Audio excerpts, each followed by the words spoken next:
Saya berharap untuk warga Surabaya tidak melakukan mudik karena kondisi. Saya tahu bahwa semua pinginnya mudik, tapi kita harus tahu bahwa saat ini kondisinya tidak memungkinkan untuk kita melakukan perpindahan, ya mudik lah.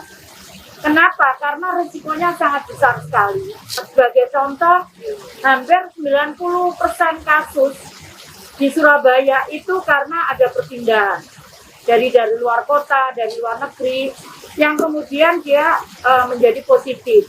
Dan itu kemudian berpengaruh terhadap keluarga di sekitar kita, dan rekan-rekan di sekitar kita, teman-teman di sekitar kita, yang akhirnya terkena dampak, tapi ada kemungkinan kita menjadi positif, kemudian kita harus rawat jalan yang kita tidak tahu itu rawat inap harus berapa hari atau rawat jalan sampai berapa hari kalau kita positif, dan itu tidak boleh kemana-mana, karena itu mengingat risiko yang sangat besar itu.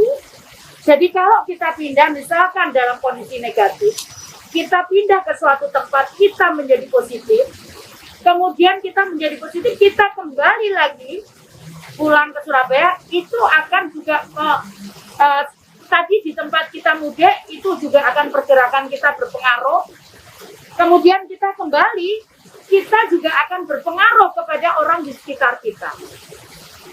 Tolong dipikirkan panjang risiko yang harus kita alami.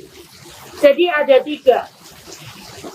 Kita mau sakit dan kemudian masuk rumah sakit, bahkan berimplikasi pada kematian. Yang kedua, kita masuk rumah sakit, kita nggak bisa nyari nafkah karena kita nggak tahu sampai kapan kita ada di rumah sakit, atau kita mau sehat. Nah, kalau kita memilih sehat, maka ayo kita tidak lakukan pergerakan itu, mudik itu. Karena resikonya sangat besar sekali. Kita ngomong bahwa, oh ya, itu daerah sana nggak terjangkit. Dari beberapa case di Surabaya, yang ada, yang 10%-nya itu karena ada tertular dari kota-kota kecil yang mungkin sama sekali kita tidak menyangka.